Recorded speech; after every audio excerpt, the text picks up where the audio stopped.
आणि आत्मचिंतन भगवंताच्या मुखातलं गीतेच्या द्वारे बोललेलं वचन त्याला म्हणतात श्रवण. ज्या हृदयात हे श्रवण साठल्या जातं त्याचं मन आनंदानं नटल्या जातं. त्याला प्रभूचं नातं भेटल्या जातं. तो प्रभूशी समरस होतो आणि त्याच्या आनंदाचा गुलाल उधळत राहतो. तो ज्ञानी भक्त. पण त्याच्या भेटीसाठी नाचत नाचत जातो आणि त्याला प्राणापेक्षा प्रेम करतो. जो भजनामध्ये देहाला विसरतो, जो नामामध्ये बेधुंद होतो, तो टाळपतंगावर सुखाचा गुलाल उधळून घेतो. तो भक्त भगवंताच्या हृदयापाशी येतो.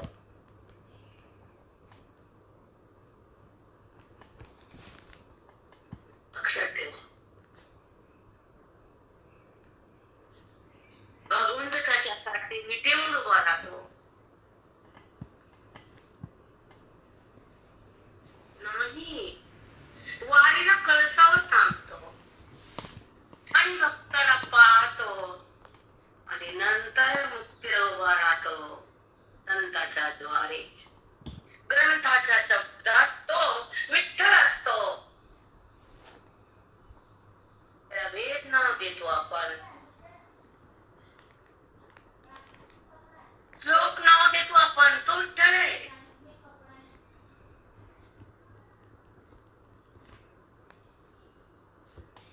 तिथं संसारासाठी घेतो आणि परमात्म्याची भेट घ्यावरती त्याचं मन विठ्ठल विठ्ठल विठ्ठल विठ्ठल विठ्ठल. पण संसाराचा प्रपंचाचा वेट आला तर परमात्मा नीट असतो. पण जर वैराग्यच नाही, वेदच नाही, साधू नाही, बोध नाही, वेद नाही, माऊली नाही, ओवी नाही, नाम नाही, गीता नाही, त्या भगवंताची प्राप्ती प्रतीती नाही. मग त्याला स्वर्ग नरक काय माती दगड या अंगा माहिती नाही. आम्ही ब्रह्मदेवाची पाप आम्ही नाही, आम्ही वेदाची पाप आहे.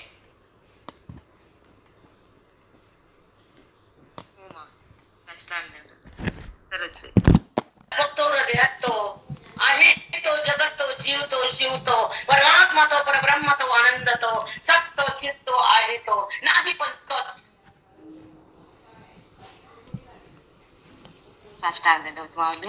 सुंदर त्याची सत्ता आहे आणि आहे ते म्हणायला ज्ञानाची सत्ता आहे. त्याच्या जवळ जायला भक्तीची सत्ता आहे. त्याला प्राप्त करायला मुक्तीची सत्ता आहे, संताची. सखोलला भगवंतापाशी देहापाशी का राहताय? मरणाऱ्या वस्तूला बघून का हसताय? मिथ्या पदार्थाला सत्य का म्हणताय? मृत्यूवर का थांबताय? भगवंतापाशी थांबा ना. नात्यापाशी का जातात? त्याला सोडा ना. जेव्हा नात्याचं बंधन तुटल्या जातं तर संताचं नातं सुरू होत आणि ग्रंथाचं धन हृदयात येत आणि मन पांडुरंग पांडुरंग होत. त्याला वेद ज्ञान नाव देत.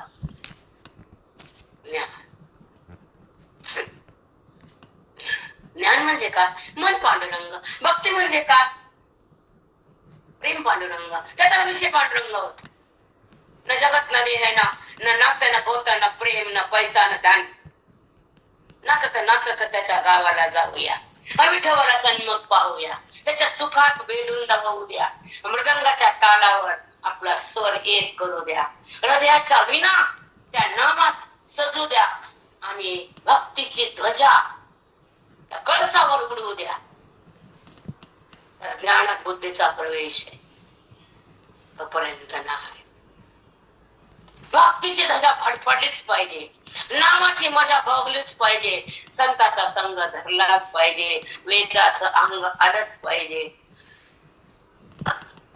अज्ञानाचा भंग केलाच पाहिजे.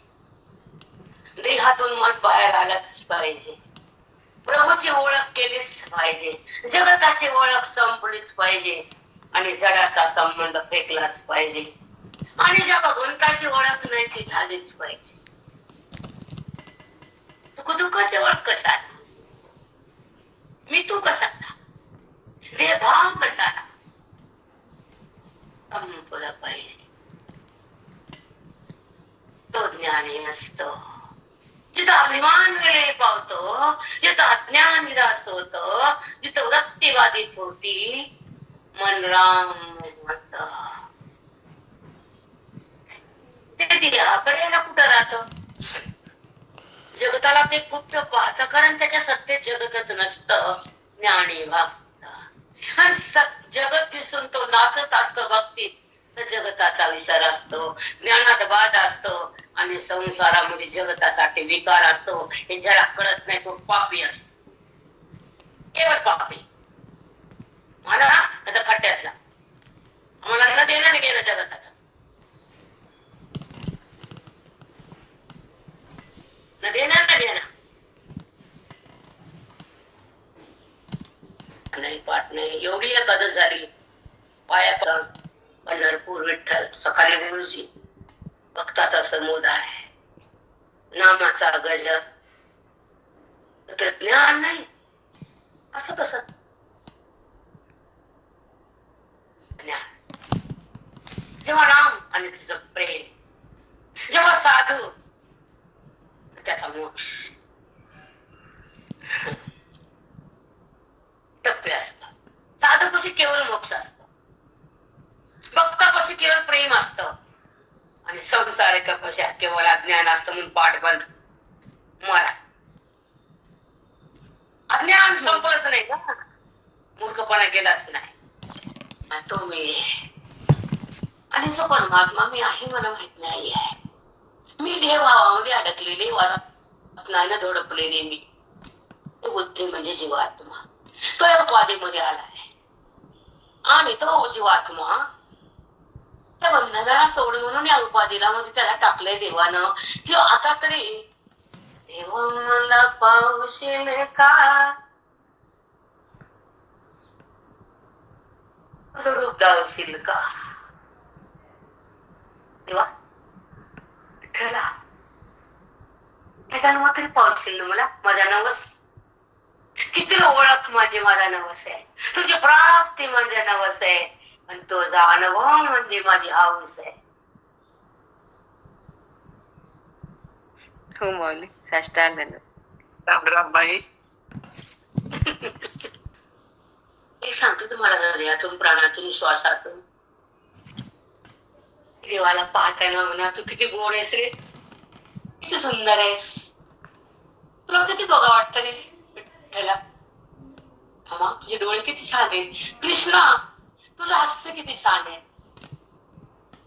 तुझी राधा किती महान आहे, तिने तुला सोडलंच नाही. पांडुरंगा तुझा भक्त तुला सोडायला तयार नाही. आमच्या समोर बारीमध्ये आम्ही 12-14 घंटे होत. एक माणूस बेशुद्ध होऊन पडला, त्याला उचलून नेलं. पण ते पंढरपूरचे लोक खाटकं बसून घरात बसते, बाहेर पण निघत नाही. त्यांचे भक्त खड्यावर चालते. 12 तास, 14 तास, 20 तास, 22 तास. किती वेदना पांडुरंग. हा सुंदर असतो. ज्ञान आणि मोक्षाचा आस नसते. नाही, कधीच नाही, कधीच नाही.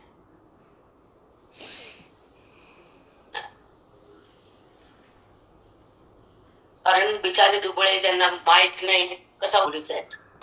ज्ञान म्हणजे सखाच आहे, सखा म्हणजे जीवलग आहे, जीवलग म्हणजे प्रेम आहे, आणि प्रेम म्हणजे आनंद आहे, आनंद म्हणजे स्वानंद आहे, आणि स्वानंद भोगताना मन बेधुंद आहे. त्याच्यामध्ये एक रूप असतं, ते देहाकडे येत नसतं. त्याला म्हणायचं खरं ज्ञान. त्या आनंदामध्ये जेव्हा मिसळून जातं हृदय, तर देहभाव संपला जातो. अविद्या मेली जाती, ब्रह्मविद्या हृदयात उगवली जाती. ही संतांची संगती केल्यानंतर हृदयामध्ये त्या ईश्वराची भेट होती. त्याला आत्मसत्ता म्हणतात, ती प्रभूची ओळख म्हणतात. तिथं जीवात्मा शिवात्माची एकता म्हणतात, तिथं वृत्तीचं भगवंताला आलिंगन म्हणतात, तिथं भेदाचा नाश म्हणतात, तिथं आत्मप्रकाश म्हणतात, तिथं सोची ओळख म्हणतात, तिथे जगताचा बाद म्हणतात, तिथं त्या परमेश्वराचं अभिन्नत्व म्हणतात. आणि दिसलेला व्यवहार हा मिथ्यात्व या अनुभूती म्हणतात. मिथ्यात्व काय आणि सत्य काय हे वेदानं सांगावं आणि हृदयानं अनुभवावं आणि संताच्या संगत ते भोगावं. मिथ्यात्व दिसणारा दृश्य भाव द्रष्टा आणि दृश्य ह्या दोघातलं जे अंतर आहे ते संपलेलं असतं. व्यवहार बाधित असतो, परमात्मा हा सोबत असतो, जगद्भाव हा नष्ट असतो आणि परमात्मा हा स्पष्ट असतो, तो ज्ञानी असतो. ज्ञान म्हणजे काय? हृदयाच्या विटेवर असलेल्या परमात्म्याशी बुद्धीची आलिंगन देती, देहभावातून बाहेर येते, अज्ञानाची खाण बंद होती, वृत्ती विकारातून जागे होते, निराकार आत्मसत्तेमध्ये प्रवेश होतो. तेव्हा ते आपल्या पतीपाशी एकरूप होती. बुद्धी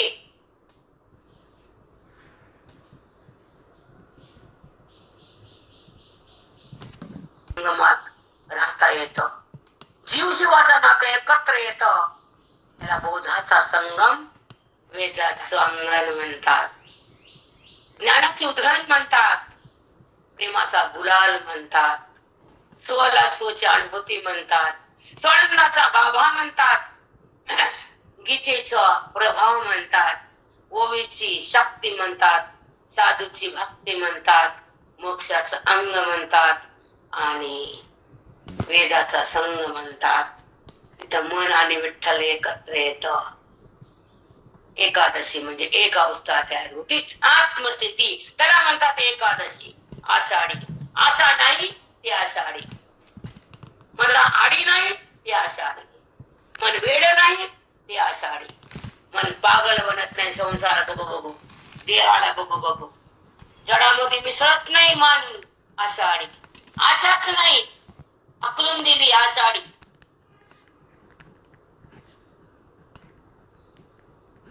बापरे.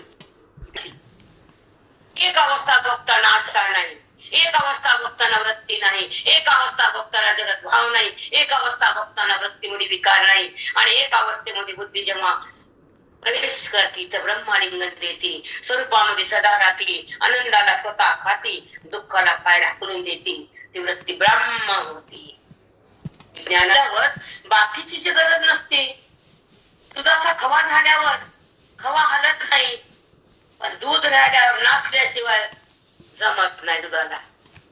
मग कुठे पळत, या रस्त्याला त्या रस्त्याला त्या रस्त्याला दूध पातळ होत नाचत. मग त्याचं दही करा, छाछ करा, कलाकंद करा, काही करा मारा, पण त्याचं तूप नाही. नो तूप न नाचलं, ते नाचलं कारण खवा बनला नाही.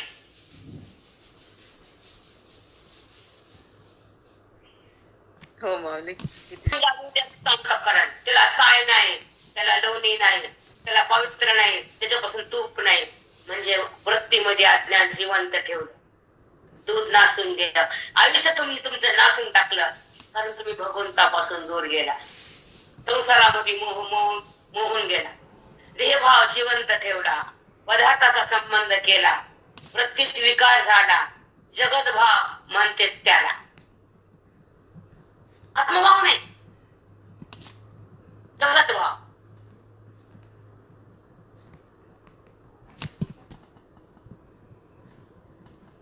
हो माऊली, किती सहज. बाप. आत्म्याची विठ्ठल सोबत असताना त्याच्या आनंदासाठी वारेला जायचं, त्याला भिन्न करून पाहायचं. बापाचं धन असतं पोराला दिलं, माझं पोरग शान, अरे जन्म तू दिला, धन तू दिलं, तू वाढवलं, तेव्हा त्याला जगात नाचता आलं. आधी बाप आहे मग पोरग आहे, आधी ज्ञान आहे मग भक्ती आहे. साष्टांग माऊली, अगदी ज्ञान सगळ्या श्रेष्ठ माऊली. पांडुरंग म्हणायचं ते पण ज्ञान आहे. मग आकार आहे, मग भक्ती आहे, आणि मग वृत्तीत विकार आहे, मग दुराचार. तिकडं दगड इकडे चला, टिट्ट चला. भक्तीचा आनंद ज्ञानी भक्ती आवडतेच ना माई. ज्ञानी तो आत्मा माझा ऐसे बोलिले कपिलध्वजा सप्तमाध्याय. ज्ञानी तो आत्मा माझा, तो माझा आत्मा, तो माझ्या सोबत आहे, तो माझ्या भिन्न आहे, त्याचं माझं ऐक्य आहे. भक्तीत असू दे या संसारात जाऊ दे, व्यवहार करू दे, पण तो माझा ते. म्हणून जाणे तो आत्मा माझा ऐसे बोलणे कपिल ध्वजा सप्तमाध्याय. ही ओवी सांगते, गीता नाही. हो माऊली, खरंय. गीता कोणत्या श्लोकात आहे? कोणत्याच नाही. श्लोका वाचून नाही आणि श्लोकात पण नाही. हे कळायला ज्ञानेश्वरी उगच केला का नववाचा विस्तार? त्यांना काम नव्हतं का?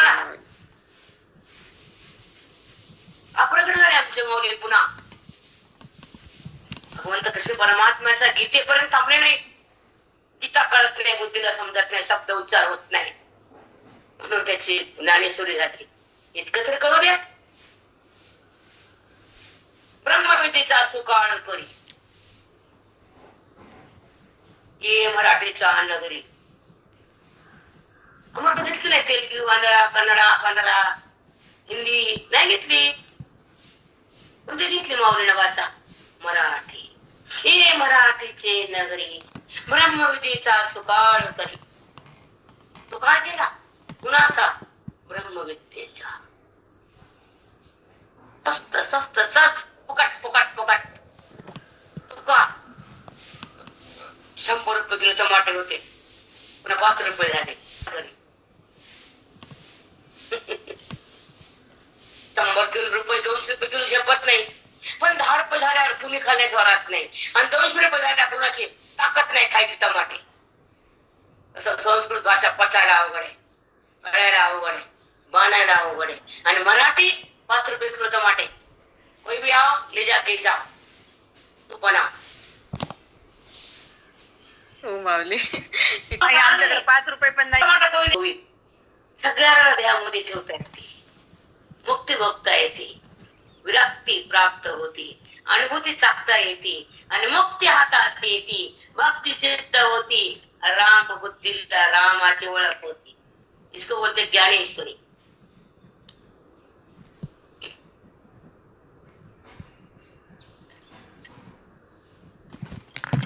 ज्ञानीपणाने काय झेललं हे जरपर्यंत कळत नाही तोपर्यंत विराध्यात थांबत नाही, आणि त्यानुसार बुद्धी अवलंबन करत नाही, तर तशी ती भगवंताकडे राहत नाही. किती ऐकलं तर देहाला सोडत नाही. म्हणून सतत श्लोकामध्ये अवलोकन करायचं, आणि ओबीचं ज्ञान हृदयात घ्यायचं, आणि मनाला मुक्त करून जीवन जगायचं. त्याला खरं भक्त म्हणायचं. ही भक्तीची परिसीमा आहे, की त्याच्या ओळख आणि त्याची प्राप्ती, आणि त्याच्या अनओळख आणि त्याची भक्ती, 2 गोष्टी येतात. त्याचा अनओळख आहे पण भक्ती आहे, आणि त्याची ओळख आहे पण भक्ती आहे. मग एक अवस्था परिच्छिन्न आहे आणि एक अवस्था अपरिच्छिन्न आहे.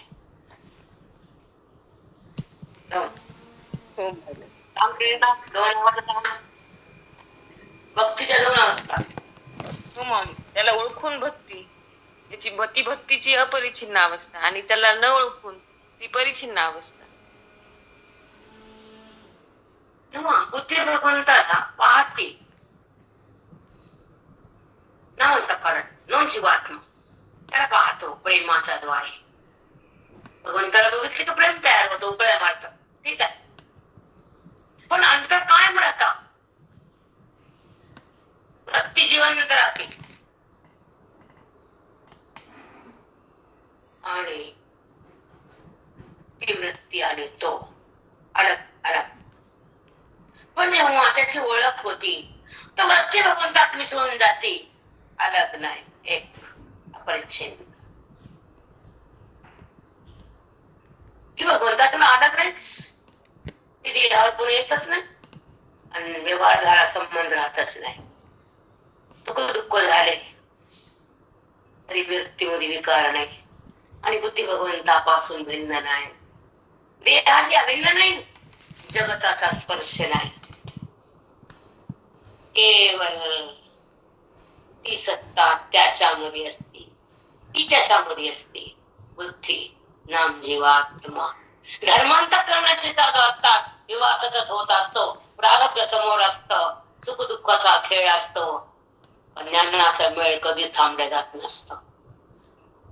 प्रारब्धानुसार सुख दुःख अंतकरण बघत असतं आणि तो महात्मा भगवंताच्या कुशीत असतो, आत्मरसामध्ये एक असतो, ब्रह्मसत्य समरस असतो, आपल्या स्वच्छंद पदावर एकरूप असतो, देहाचा संबंध संपलेला असतो, अज्ञान कधीच भस्म असतं, मन कधीच राम असतं, व्यवहार धरा कधी स्पर्श नसतो, आणि जगत काहीतरी विकार नसतो, आणि वृत्ती देहात नसते. ही भगवंताची ओळख असते, जगताची नाही. अपरिचिन्न अवस्था, अपरिचिन्न भक्ती, अभेद भक्ती, ज्यामध्ये बुद्धी भगवंताची तदाकार होती, हृदय आलिंगन देत, मन राम होत, हृदयातून विठ्ठल विठ्ठल नाव येत. अपरिचिन्न भक्ती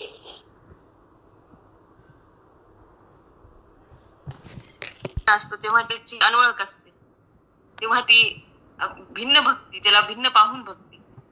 पण जेव्हा अभिन्न भक्ती त्याची ओळख होते, तर वृत्ती देहावर येतच नाही, वृत्ती त्याच्यामध्ये मिसळून जाते. व्यवहार झाला तरी व्यवहाराचा संबंध नाही, वृत्तीमध्ये विकार नाही, देहातून तो भिन्न, जगताचा स्पर्श नाही. बुद्धी त्याच्या रूपामध्ये, आणि धर्म अंतकरणाचे ते सुरू असतात, प्रारब्ध समोर असतं, सुखदुःखाचा खेळ चालू असतो, पण तिथे ज्ञानाचा मेळ असतो. तो महात्मा भगवंताच्या कुशीत असतो, आत्मरसात असतो, ब्रह्मसत्तेमध्ये असतो, स्वच्छंद पदावर विराजमान असतो, अज्ञान भस्म असतं, देहभाव बाधित असतो, मन राम असतं. तेव्हा जगत पाहिलं तरी विकार नाही, वृत्ती देहावर येत नाही. ती भगवंताची खरी ओळख, अपरिचिन्न म्हणतात, त्याला अभेद भक्ती म्हणतात. ती वृत्ती भगवंतात असते, ती भगवंतामध्ये तदाकार असते, ते हृदय राम असतं, विठ्ठल विठ्ठल नाम येतं. ती अपरिचिन्न भक्ती, अभेद भक्ती. साष्टांग नोट माऊली. मन भरोईत कर्म प्रारभते नरः, नर म्हणजे मनुष्य, त्याच्याद्वारे झालेलं कर्म शरीर मन बुद्धी. त्याचं कर्म कसं चालतं, शरीरानं वाचेनं बुद्धीनं, कशानं होतं, त्या शरीरानं होतं. शरीर वांग मनोविर्यत कर्म, कर्णाच्या साह्यानं, मन वाचेच्या साह्यानं कर्म प्रारभते नरः, कर्माला प्रारंभ होतो. नायं वा विपरीतं वा पंचते ते तस्य हित्वा, विधीनं सांगितलं तर ते न्यायं वा, विधीच्या विरुद्ध वागलं, विपरीतं वा, मग जे कर्म विधीच्या साह्यानं वेदाच्या संमतीनं केलं तिथं पुण्य तयार होतं, आणि जे विपरीतं वा विरुद्ध वागलं तिथं पाप तयार होतं. पण दोन्ही उत्पन्नच होतो अर्जुना. मग देवा असं पाप उत्पन्न होतं, पुण्य उत्पन्न होतं. पापही भोगावं लागतं, पुण्यही भोगावं लागतं, पण तिथं भोगणं संपत होतं, ज्ञान प्रगट होतं.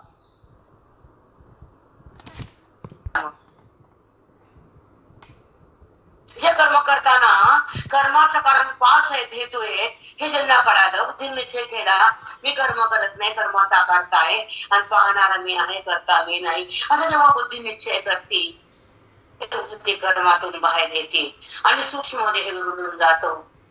केलं कर्म बाधित होतं, त्याचं पाप पुण्य बंद होतं, तो ज्ञानी महात्मा असतो, त्याचं खातं संपल्या जातं. संचित कर्माला आग लागते, व्यवहारातला कर्म अकर्म होता, प्रारब्ध भोगून संपत, संचित जळून जात, आणि क्रियमान बंद होत.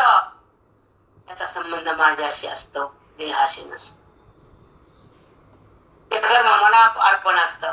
ब्रह्मार्पण ब्रह्महविर ब्रह्मेव तेन गंतव्यम ब्रह्मकर्म समाधिनः. लोक त्यांना गीताच येत नाही. समाधिनः, ते कर्म ब्रह्मार्पण झालं, ब्रह्माच्या ठिकाणी अर्पण झालं, कर्म त्या ठिकाणी गेला, त्याचं माप नाही झालं, ते जिथून प्रगट झालं तिथंच संपलं. त्या कर्मातून पाप आणि पुण्य उत्पन्न नाही. ही स्थिती ज्ञानाच्या नंतर असते. भेदामध्ये पुण्य आणि पाप उत्पन्न असतं आणि भेदाच्या नाशानंतर पाप पुण्य बंद असतं. तो कर्माचा करता असतो, कर्माचा साक्षी असतो, दृश्य भाव बाधित असतो आणि त्याची नजर अधिष्ठानाची असते. देहाचा संबंध रहित असते. ती वृत्ती ईश्वरामध्ये तदाकार असते आणि दोघांचा एकदम विवाह झालेला असतो. म्हणून कर्म धर्म सगळं संपलेलं असतं आणि तो आपल्या गुंतामध्ये बुद्धी तल्लीन असते. ती कर्माचा स्पर्श भोगत नाही, कर्तेपणाचा अंभाव तयार होत नाही आणि पाप पुण्याचे गरुड बनत नाही, कारण ती ईश्वरात लीन आहे. कर्माचा संबंध नाही, पाप पुण्याची उत्पत्ती नाही आणि जगत भाव जागा नाही. म्हणून ज्ञानी कर्म करतो तो अकर्ताय आणि अज्ञानी कर्म करतो तो करताय. कर्मातून निघा, ब्रह्म बना. आईतच देहाचा संबंध केला, वृत्तीमध्ये वासना आली, ती देहाला वृत्ती बिलगून गेली आणि आपली दशा बरबाद झाली. कारण वृत्ती देहाकडे आली. भगवंतापाशी कुठे? त्याला बघून काय, दान करून काय, कर्म करून काय? ती भगवंताला शिवतच नाही, भेद संपतच नाही आणि मी कोण हे कळतच नाही. वृत्ती हैमान घालती, मी कळत नाही म्हणून. वृत्ती उदास होती, कर्म केलं म्हणून. वृत्ती वैराग्यात जाती, श्रवण केलं म्हणून. वृत्ती राम होती, गुरुने मोक्ष दिला म्हणून. प्रगट तेव्हा कर्माचे कारण 5 आहे. कर्माला कारण मी नाही, कर्माचा करता मी नाही, हा बुद्धी निश्चय करते. मी तर अकर्ता आहे, त्या कर्माला पाहणार आहे.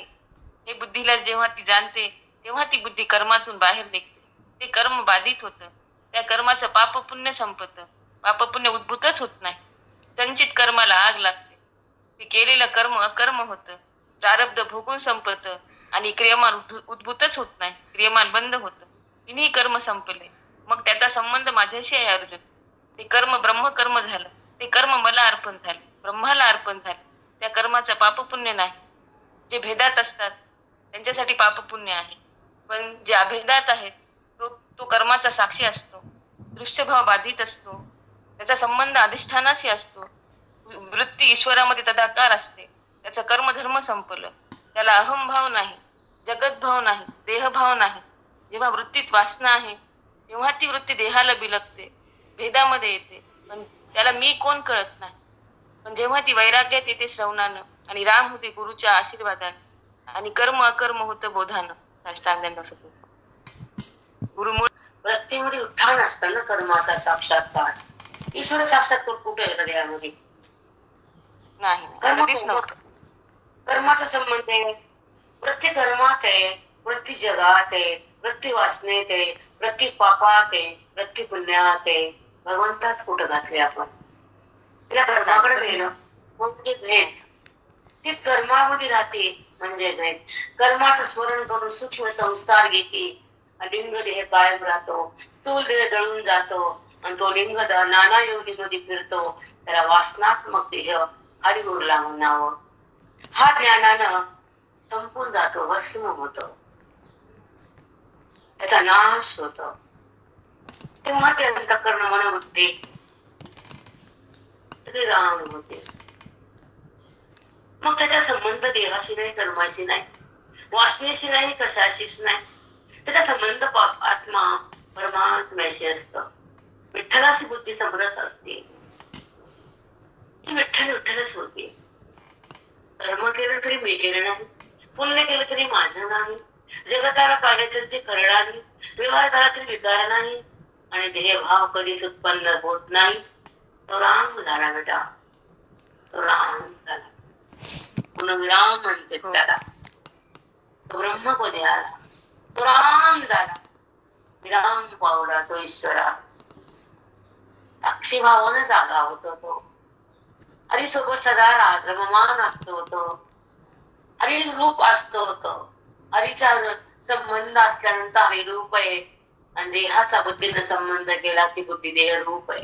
मग तुम्ही कोणत्या रूपात आहे ते पहा.